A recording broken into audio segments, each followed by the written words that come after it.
बहुत पहले जंगल में एक भेड़िया था जो अपने परिवार के लिए खाना ढूंढ रहा था। जंगल में उसे एक आवाज़ सुनाई दी। ढूंढने पे उसे झाड़ियों के बीच एक छोटा सा बच्चा मिला। ये तो इंसान का बच्चा है, भेड़िया चौंक के बोला। वो उस बच्चे को घर ले आया, उसकी रक्षा करने लगा।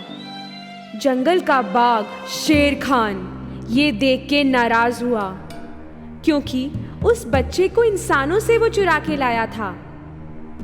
भेड़िए के परिवार को ये बच्चा बड़ा प्यारा लगा। हम इसे अब से मोगली बुलाएंगे, माँ ने कहा। उस दिन से मोगली अपने भेड़िए भाइयों के साथ रहने लगा। माँ उसका बहुत ख्याल रखती थी, जैसे उसका अपना बच्चा हो। बहुत जल्द ही उसकी सभी जानवरों के साथ दोस्ती हो गई। वो उनके साथ खेलने कूदने लगा और जंगल का चप्पा चप्पा जान चुका था। इसी बीच शेर खान मोगली पर दूर से नजर रखे हुए था और मौका ढूंढ रहा था कि कब उसे पकड़ सके। एक दिन भेड़िया अकेला, भालू बलू और तेंदुआ बगीरा मिले मोगली की बात करने। इंसान के बच्चे सयाने होते हैं, क्यों ना उसे जंगल का बच्चा बनाएं। बल्लू और बगीरा, तुम दोनों उसकी रक्षा करोगे और जंगल के हर तौर तरीके सिखाओगे। कई साल बीत गए। बलू बहुत ध्यान से मास्टरी कर रहा था। उसने उसे फल तोड़ना और शहद निकालना सिखाया। मोगली बलू की बातें अच्छे से सुनता था। हर रोज वो ऊंचे ऊंचे पेड़ पे चढ़कर खाना खाता था। बलू ने उसे जंगल की आवाजों को पहचानना भी सिखाया। उसे मोगली पे नाज था। क्या दौड़ता था मोगली, और क्या तैरता था। बगीरा ने उसे सिखाया कैसे इंसान के फंदों को पहचाना जाए और कैसे उनसे बचें। एक दिन एक छोटा भेड़िया एक फंदे में फंस गया। शेर खान इस बच्चे का शिकार करके इसे खाना चाहता था, पर उससे एक कदम पहले मोगली ने उसे बचा लिया। शेर खान को ये हार बुरी लगी। बलू ने मोगली को खतरे के वक्त लगाने वाली आवाज भी सिखाई। मोगली को ये भी याद हो गया, जंगल का कोई भी जानवर मोगली को नुकसान नहीं पहुंचाता। ये जान के कि मोगली को वो अकेला नहीं पकड़ सकेगा, शेर खान जंगल के सबसे खतरनाक जानवर बंदर लोग के पास गया और उन्हें मोगली के बारे में बताया। मोगली को जो भी मालूम है, अगर वो हमें सिखा दे तो हम जंगल के सबसे सयाने जानवर बन जाएंगे। एक दिन जब मोगली अपने लिए बरसाती बना रहा था, तब बंदर लोग उसे दूर से चुपचाप देख रहे थे। वो उसे किडनैप करने का मौका ढूंढ रहे थे। शाम होते ही वो मोगली को उठाकर घने जंगल में अपने अड्डे पे लेके गए। वो अब बंदर लोग के बीच में था। मोगली को जब समझ आया कि उसे किडनैप किया गया है, वो सोचने लगा उसे किसी भी तरह बगीरा और बलू को खबर देनी होगी। अचानक उसे वल्चर चील दिखा, आसमान में उड़ता हुआ। उसको खतरे वाली आवाज याद आई, अपना खून एक रंग लाल लाल लाल। ये सुनते ही चील समझ गया कि मोगली उसका कोई अपना ही है और ये कि वो खतरे में है।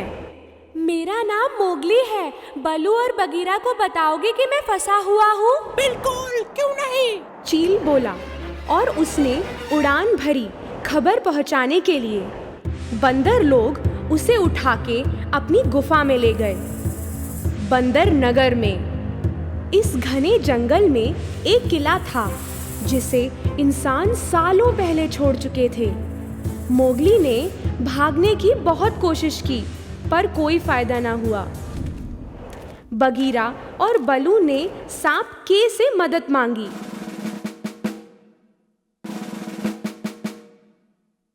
वो तीनों बंदर नगर में एक मूर्ति के पीछे छिप गए। उनको कई बंदर मोगली के आसपास नजर आ रहे थे। वो मोगली को बचाने का मौका ढूंढ रहे थे और मौका आते ही के बोला, अभी चलो, सही मौका है। बगीरा पहले गया, धीरे से बंदरों को डराने। फिर वो अपने पंजों से बंदरों पे वार करने लगा। सारे बंदर डर के मारे भागे।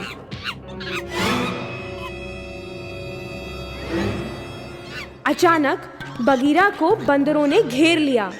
बंदरों ने मोगली को पकड़ के एक कमरे में बंद कर दिया।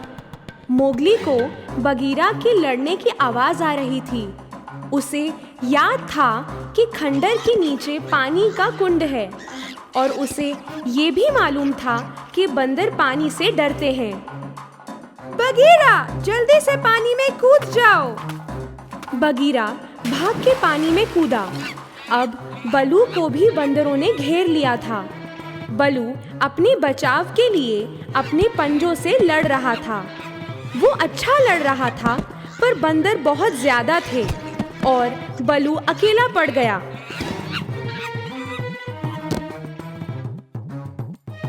उधर बगीरा पानी में बेबस था, अपने दोस्त की मदद नहीं कर पा रहा था।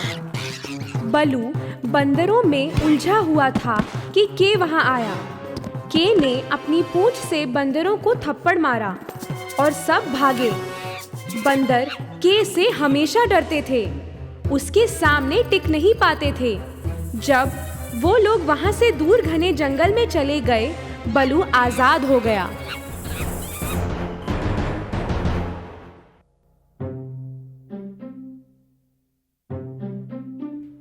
फिर के ने फूंक मारी और बंदर सब सुन्न हो गए। उनकी आवाज बंद हो गई और एकदम से सन्नाटा हो गया। मौके का फायदा उठाते हुए बगीरा पानी से बाहर निकला।